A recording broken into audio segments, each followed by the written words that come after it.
Welcome to Behind the Scenes of the Aligned Businesswoman podcast. I have a guest today, Amy Gernaat, and we're going to be talking about bringing your body on board with your business. And you get to see the unedited, raw version of behind the scenes of the podcast. So let's dive in. Welcome, Amy. All right, ready to start. Thank you. So excited. Hi, here we go for the live part of it. Welcome to the Aligned Businesswoman podcast. I'm your host, Vanessa Ann Miller, and I have a special guest today, Amy Gernaat. If you've been following me on Facebook or Instagram, you may notice that she and I are doing some collaborations, and she's bringing the wellness part of the business part of the aspect of taking care of your wellness. And so today we're going to be talking about bringing your body on board with your business, because it is definitely a part of the board of directors of your business, if you will. So welcome, Amy. Thank you for being here. I'm so excited to have you here and talk with you about bringing wellness into really your awareness and part of what you call it, like your board of directors or advisory board, right? Yes, exactly. It's such an important topic. And, as business owners, we all know that when things start getting crazy in your business or it's really, really busy or you've got stuff going on, the first thing that you toss out the window is your movement practice. It's how you're feeding yourself. It's your sleep. So we start throwing those things out the window, thinking that they're like non-essential pieces of your business, when actually they're the foundations of your business. Because when you have really solid self-care, and we're going to actually go a little bit beyond what we think of self-care today. When you have really solid self-care practices in place, it is actually going to support when your business goes crazy or when you're having problems or when it's blowing up and scaling really, really fast. Your body's actually there to support you. She really does want your business to be amazing and feel really good, but she absolutely has to be on the advisory board. And not only just for the foundational piece, but she is full of wisdom. She is a guidance system. She is not just this thing that you're lugging around through your life so that you can go and do the things that you want to do. She has all of this wisdom and all this guidance, and every symptom and every sensation is a communication for you. And in particular, in your business, when you're looking at scaling or you're looking at a collaboration or you're looking at making some changes, she can tell you yes or no faster than your mind can. For sure. And so speaking of it being in your body, the wisdom, there's a couple of things I want to address or ask you. So it is known, or their studies show, that we can hold on to things from past generations. So trauma that we can hold on to. And at the same time, we can mute our intuition. We can ignore it so often that we stop hearing it. So how do we discern what is, true trauma that is beneficial for us to navigate from past generations, and what it is something that is just kind of like limiting us? I feel that sometimes we're like, oh, that's trauma and we want to avoid it, but there's wisdom in there too, right? Absolutely. Absolutely. And that's the thing, like with trauma, it's like, you don't want to avoid it. You want to work through whatever's coming up. Like, you don't need to go and dig for things. That's a really big problem, people, because then you're like in this loop of constant healing. Like, oh, I have to go find the next thing wrong with me. And that's where you get into distraction. So now you're just in distraction mode. You're thinking, I can't work unless I'm healing something. And that's definitely where you would get into the limitation side.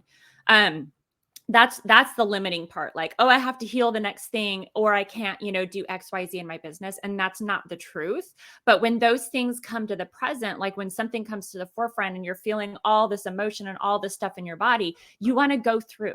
Like, the way out is through. You're going to have to stay with those emotions. You're going to have to stay with those feelings and feel all the way. Something you can do on your own, or you need to be working with a practitioner to work through that. So when it comes to something being a limitation, you'll see the loop happening. So just like that, it's like a mind loop or the mental loop, or you think like the healing loop, like you think you have to heal the next thing. So you want to look for the places where you get into loops, or the yeah, but, or I can't because. So when you start saying those things, those are the limitation piece. And you're going to have to take a look at them and say, why am I saying yeah, but? Why am I saying I can't because? It's like there's always going to be some kind of excuse that goes along with why you can't do something or why you feel like you're not moving through through something. And so those are the ones you have to kind of get really super honest with yourself and say, why am I continuing this loop? Or why does this thing keep showing up in my life or my business? And then asking a lot of questions about it. Okay, where is this coming from? Why do I feel this way? Like going into the belief system of it. And as you ask questions, you're going to know if it's limitation or if it's trauma based. You're going to know, but you have to stop and ask the questions in order to determine that. Mm-hmm. At what point does it get to where you like just stop asking questions? And the reason why I ask this is with my own coach, she's like, who cares why? Like, because I kept trying to like dig deeper, like you're saying. And I know that you kind of answered it, but I feel like there's a different, perspective on this as well. So I would ask, like, why is this? Why did I start feeling this? And journaling helps me to release because I'm a visual person. I like to see it and I like to release it. I'm like, okay, makes sense. Yeah. But she got to the point where she's like, listen, if you're feeling that negative emotion, just release it. If you're feeling sadness, release it. Don't go and be like, well, why? Because she's like, and then to me, and my argument was, and that was probably my self-limiting thing, was like, well, because then I want to know that next time around what my trigger is. It's just like, just release it. And, it's funny, just releasing it. I'm like, it doesn't matter. I'm going to release it. I'm going to release it. It makes me feel better instantly versus like, again, like what you're saying, digging so deep into it. And then you're like, so how do you, is there a point where you just release it like right then and there? Or what is your perspective on that? Absolutely. And so part of the question part is, what do I need to do to release it? Like, is this something in the body? I actually need to sit for a moment with the body and feel it. Because we can mentally release something, but it's still in your body. And so it keeps coming back because you didn't release it from the body piece. You released it here and you do feel better. But if it keeps coming back, that means it's actually somewhere in the system. And so at that point, you want to say, okay, body, you can just ask your body, what do you desire to release this? Because she may want you to dance it out. She may want you to stretch. She may want you to get outside and go for a walk. There's something that she physically wants you to do. And like you said, you don't have to know all the details of all the things. That's the distraction piece and the limitation. Like exactly like you said, you pointed out in yourself, like it's probably my limitation because you feel like you logically have to know all the pieces of the why, and you don't. You just have to know, is this something I can release immediately? Is this something in my body that I need to release? Is there something, deeper? Is there trauma related to this that I actually do need to go work on with somebody? And so it's asking those awareness questions and then taking the immediate action afterwards. That's the real key, is that otherwise you're just getting in that loop and you ask question after question after question and you're writing everything down and you're writing everything down for days instead of those awareness questions. Okay, I'm feeling this thing right now, this negative, we'll call it a negative emotion for a moment. This negative emotion is here. I'm having a bunch of self-doubt. Well, you can have self-doubt and take an action that's not aligned with the doubt. So it's like, yeah, I'm feeling self-doubt right now, but I'm going to go dance because I know I can move that out of my system. Or I'm having this self-doubt right now, and that is not the truth. And I'm making a decision in this moment to say that's not the truth. And I'm going to go do something that aligns to me being in my confidence and in my power. And so it's asking the question of what it is. And if you need to do something, if you need to move, if you need help somewhere, and then taking action on it. Because the loop happens when you go into the question, like deep, and have to know all the little things. And it does become a distraction because you don't need to stay in it. Most things that come up, unless again, they are like deeply trauma-based, can be released within a few minutes. It doesn't take that much time, but it's a very much like that radical responsibility of taking care of yourself to say, I'm not going to stay in these patterns anymore. I'm not going to stay in these loops. And I'm going to do something immediately to move myself in another direction. And if it's something I need to dig in deeper, that time will come for me to do that. But in this moment, it's time to move out. I love that. It's like a pattern interrupt. If you're just tuning in, I'm talking with Amy Gernaat about bringing your body on board with your business. And so speaking of that, tell me some examples of how we can see the effects of our body, whether we're not, if we're in discomfort or disease, how it's going to show up in our business. Absolutely. So that's a really great question. So It's going to show up in your business oftentimes with fatigue and brain fog. Those are like two of the main ones that you're going to see, where it's like you're going into, do some marketing, or you're working on sales, or you're working on your financials and stuff. And every time you do it, like the fatigue happens. And so it's like you get tired, and then you're like, oh, I probably need to take a nap, when really it's your body telling you that something about what you're doing either doesn't feel aligned, it doesn't feel safe. And it's your body saying, it's asking you to put some attention on why you're feeling this way. So it's like, why don't I want to work on my marketing right now? Like, is there something that I'm going in to do marketing and I'm all up in the logical mind and I'm thinking like, oh, I have to do this thing and it's going to be so brilliant, but it actually is not aligned with your business. And your body's like, well, I'm just going to get really tired right now because I don't want you to do that because it's not actually aligned. And so you'll see her do things like that, or you'll have the brain fog where it's like, you can't think clearly.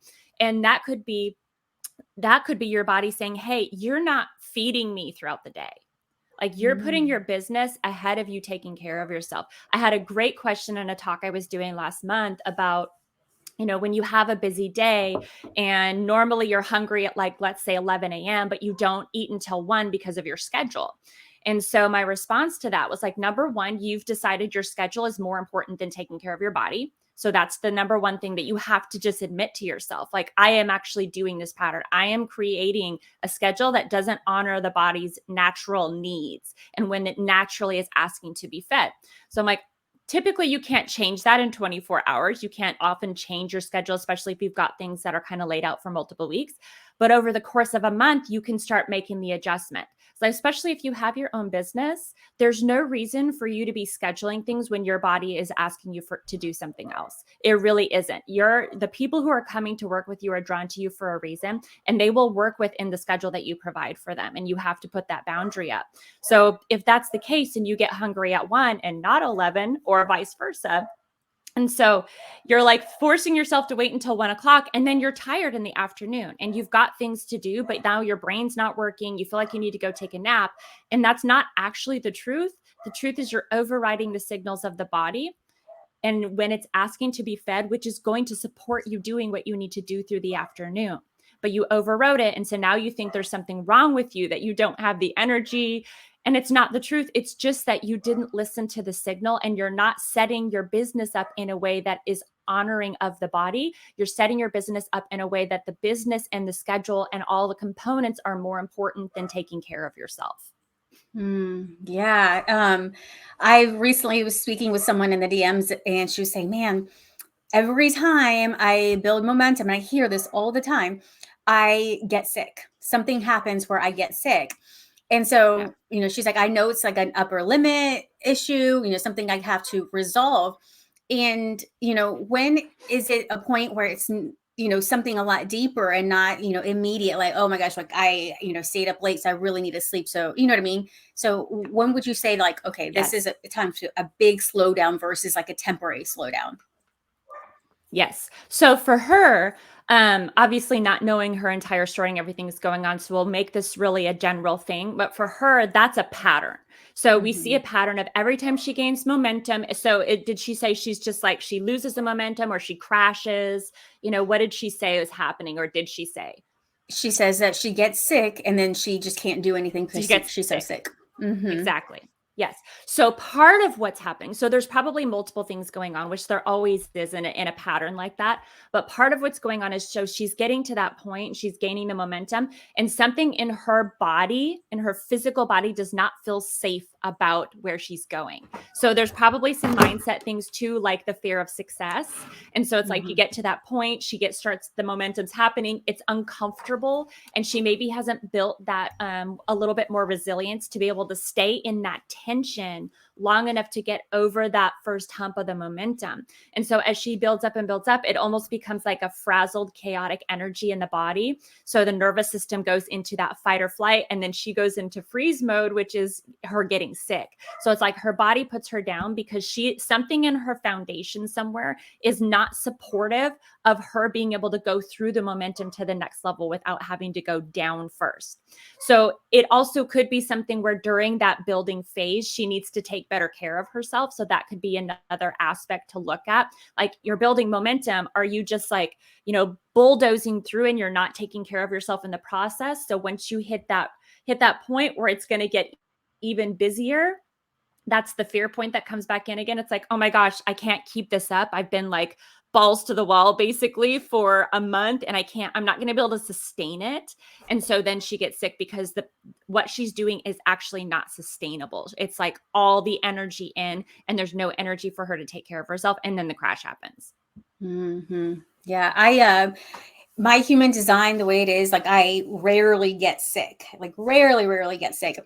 And one of my shadows is exhaustion in my vocation sphere. And so I know like that I need to be careful. Like I am totally out of alignment when I'm hitting that point of exhaustion. So I start to be able to like, look at the patterns that I've had before and see if I'm headed towards that. And that right there has been a very big help in addition to the NLP of like what you're saying, clearing those mindset blocks of like what's keeping you from, doing all the things that are more in alignment.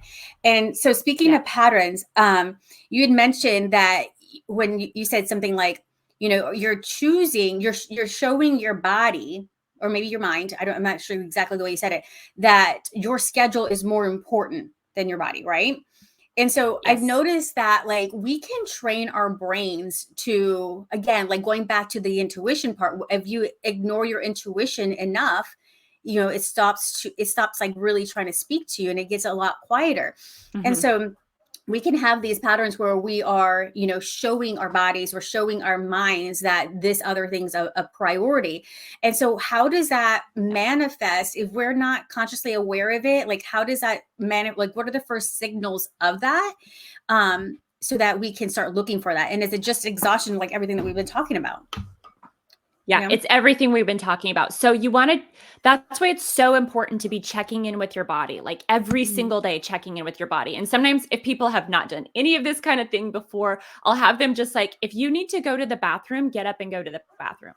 Like step one, like the super basics, like you need to pee and you've been sitting at your computer for 4 hours telling yourself, if you just get this next thing done, then you can go. You want to just go and come back so you're not uncomfortable and finish your work. Because even if you think about that right there, and I'll get to the other signals here in a second, because this is important. Even that right there, like having to go to the bathroom and overriding it, you still have this mental energy going to the fact that you have to go to the bathroom and you're not as focused as you think you are. You're making yourself be focused. And that takes a whole bunch of energy to make yourself focus in when there's these other signals happening in the body. So you're actually depleting yourself energetically and physical energy by not just getting up and going to the bathroom and then coming and working on the thing that you want to work on. So the signals that are going to show up are having more fatigue, they're having brain fog. Maybe you're having digestive issues because you're in this like worry thing all the time. Then you're having crashes, or like you're going through the week and then on the weekend, you're just like, you're non-functional. Like you have to just lay down every weekend. And noticing the patterns of you not being able to be present in your life and making an intentional choice to take a day off, making an intentional choice to take a nap, making an intentional choice to have a glass of wine, not because you need it to deal with the energy that you've lost throughout the day or throughout the week. So as you start seeing those patterns coming up, or if you've had some chronic illness issues, autoimmune, something like that, if you start getting flares more often, that means you are not in alignment. Your body's telling you whatever you're doing is not sustainable and you need to shift gears. So a process I go through when I start working with someone is we take pretty much the first 30 days and we are building a ton of awareness. Like we're monitoring and tracking what's going on from a day-to-day basis in the body, especially as women. We are cyclical creatures where we operate on a 30-day cycle. So we literally are different week to week. So we want to actually explore on a daily basis how we are actually building of what our natural looks like and when we feel out of alignment.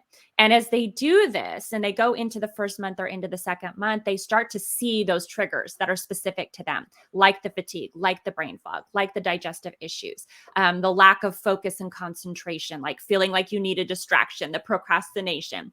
Those things start showing up pretty regularly. And because we're paying attention and we're tracking them, we can actually start to see the patterns of when they're happening in relation to what's going on in their world.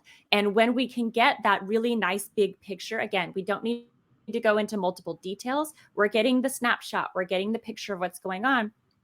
Then we can choose the things that actually need to be addressed and need to be worked on.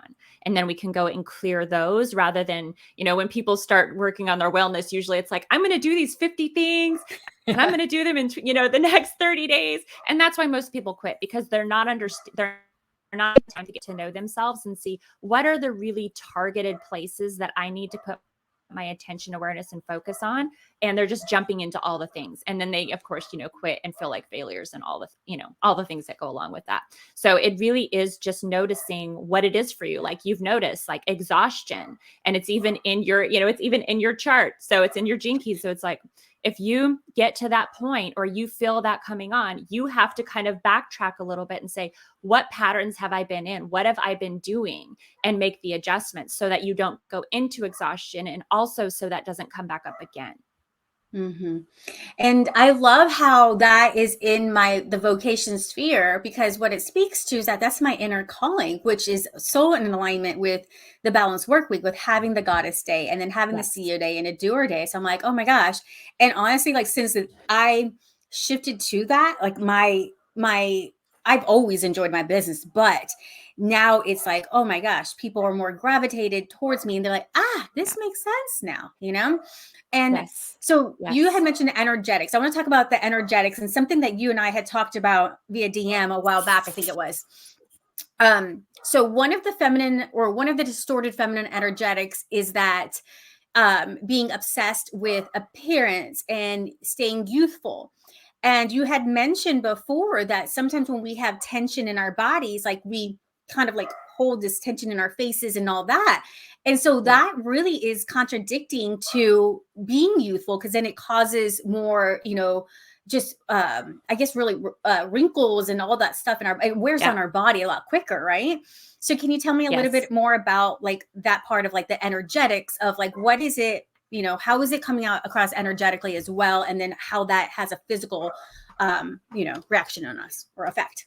Absolutely. Yes. I love that. So yes, when we're trying to be at a different phase of life than we're in a lot of resistance. And being in a lot of resistance creates a lot of tension in the body. And for women, tension is like, you can think of it as drying you out. So it's like it's drying you out to be in tension because there isn't flow. As women, we want to be in flow. And even in the physical body, flow equals health. Like the flow of your lymphatics, the flow of your circulation, the flow of your digestion, the flow of communication, with your hormones. That is health. When you have stoppages and blockages in the system, in the physical body, then you got back up and now you've got inflammation and dis-ease and all the things are happening. So it's the same thing with the energetic. So if you're trying to be in a phase of life, if you're in like your 40s and 50s and you think, and again, so there's a bunch of patterns of belief systems, there's conditioning and all of the stuff that says youth is prized over age. And it's not the truth, but it's a cultural phenomenon. So it's something that we're wired with, that we have to unwire those belief systems. And especially for women, if we believe that where we are is not good enough, then what do we believe about ourselves? That we're not good enough. And so then we're in this like trying and forcing to be in a place we're not. And if you think about what force does, like if you're always this, and exactly like you said, you're like crunched up and you're squished up in your face because you're trying to be this thing that you're actually not, instead of learning to embrace the season of life that you're in. Because the season of life that you're in is going to be a lot more potent, more magnetic, more radiant than trying to go backwards to something that you think that you need to be. And again, like you said, like the squishing, the wrinkles, the drying, the tension. That's why a lot of times I see women in their 40s and 50s have so much trouble with constipation, because they're in just like this little ball of worry about the fact that they're getting older, because we think that getting older is a problem. We think that getting older means that you're no longer going to be valuable. And what we really want to do as women is say our age and us moving into those different phases of our life has incredible wisdom. And we need to start owning and honoring that incredible wisdom and actually softening into the place where we are. Everything in your body is going to run better. And softness is not a weakness. It's an incredible strength and place to be. Because when you can soften into the way that you're looking in something, now we create flow. If you create all this resistance, there's no flow. So energetically, like you said about the magnetism, people are not going to be magnetized to you because they're going to feel even though you feel like you're showing up authentically, they're going to feel the inauthenticity of energy and of your presence because you're trying to be something that you're not.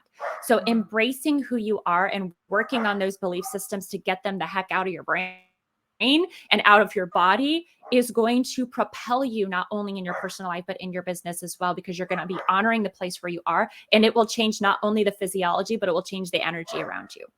And I realized that when you can get that sense of relief, other people around you feel relieved that they can be themselves too.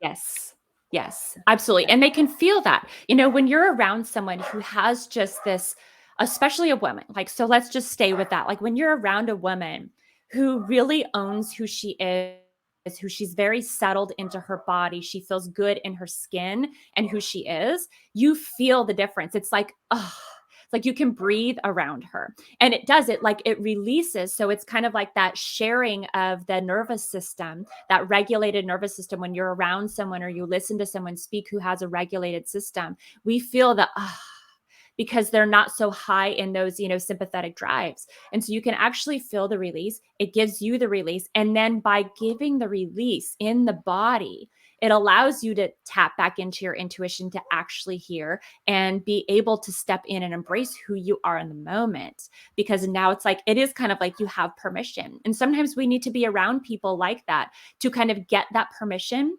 until we're in a place where we're able to give it to ourselves.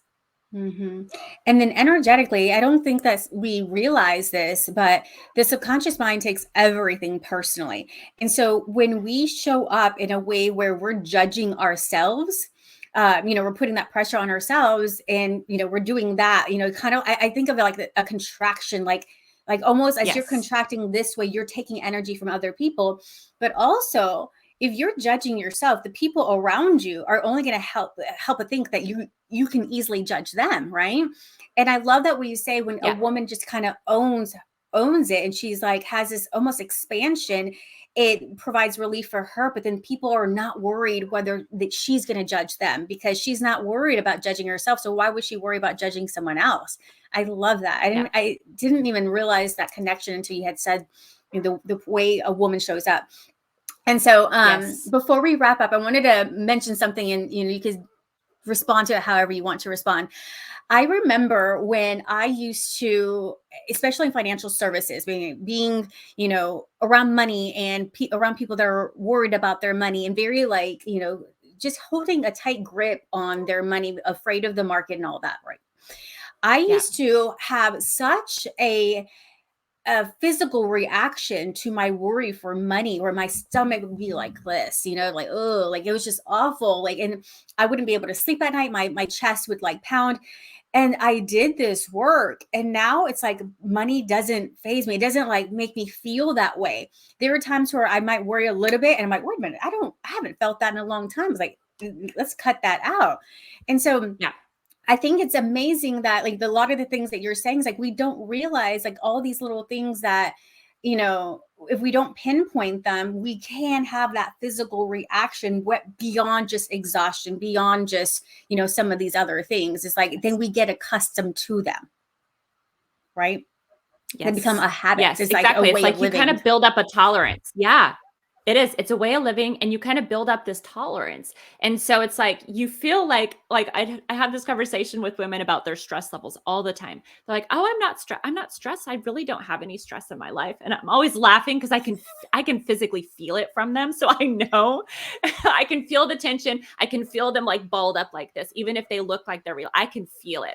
And so I have this conversation with them, and we start to find all the places that they're actually holding a lot of stress, but they've been doing it for so long. They've built up this tolerance, and not a good tolerance, to where it's this is all running under the surface, and it's their neck is right here. It's everything's fine. Everything looks good. And so because they've been doing it for so long, they don't even realize the pattern that they're in, exactly like you said. And so you have to start looking at the patterns and looking at what's going on in the body, and looking at the thought patterns and things that you're thinking. And because again, the brain lies, it can lie to us. It can tell us stories, and we believe everything that, if we're believing everything that we think, we're usually going to be locked in a bunch of stories. So we have to pinpoint the things that are going. We have to listen to the body and ask just some different questions. And again, you don't have to go really far down the rabbit hole to get your ahas and say, okay, this is what I need to shift. Or, okay, like you said, like I've done so much work around money, like that thing shows up, I'm like, oh no, And it's just like immediately, like that's out the door. Like I'm not even playing with you. Like I'm not going to play with you and acknowledge you. Because part of what happens is we start playing with this stuff. Like these thoughts come up, these old belief systems come up, or something that you haven't fully released yet comes up. And then we start playing with it. Like, oh, it's like a little friend. Let's play. Let's have some fun and have a conversation. When you just really need to tell them to go away. Like, no, we already resolved this. I put a boundary in place and you need to go away. So we end up going into play mode instead of, no, we're actually just done. Yeah. Yeah. It's amazing. Like when you put your focus on where you want, what you can bring in. Like I used to like worry about, just money coming in. And now like, I'm like, nope, like what, like I shut that down and I wake up in the morning like, ooh, payment notification. Ooh, pay, you know what I mean? And it's like, it's because I shifted my focus. And then the same thing for other areas of my life, like just shifting the focus of like what I want. And then you activate your brain to look for more of those instances. And then it becomes your reality. But sometimes we're just so afraid to make that shift. So I love this conversation that we're having. Before we move on to you telling us where to find you, how to connect with you and all that, tell me, I always ask people this, what are you reading right now? Ooh, so I am listening to a couple of books right now. One is The Myth of Normal by Dr. 𝗕𝗂𝗄𝗃. It's like the myth of being healthy in a kind of a sick and toxic society. It's a phenomenal book. His original book that I read was When the Body Says No. And it's also absolutely, it's eye-opening. It's phenomenal. So I'm listening to The Myth of Normal, and then I'm listening to 𝗬𝗂𝗂𝗂, A Reclamation.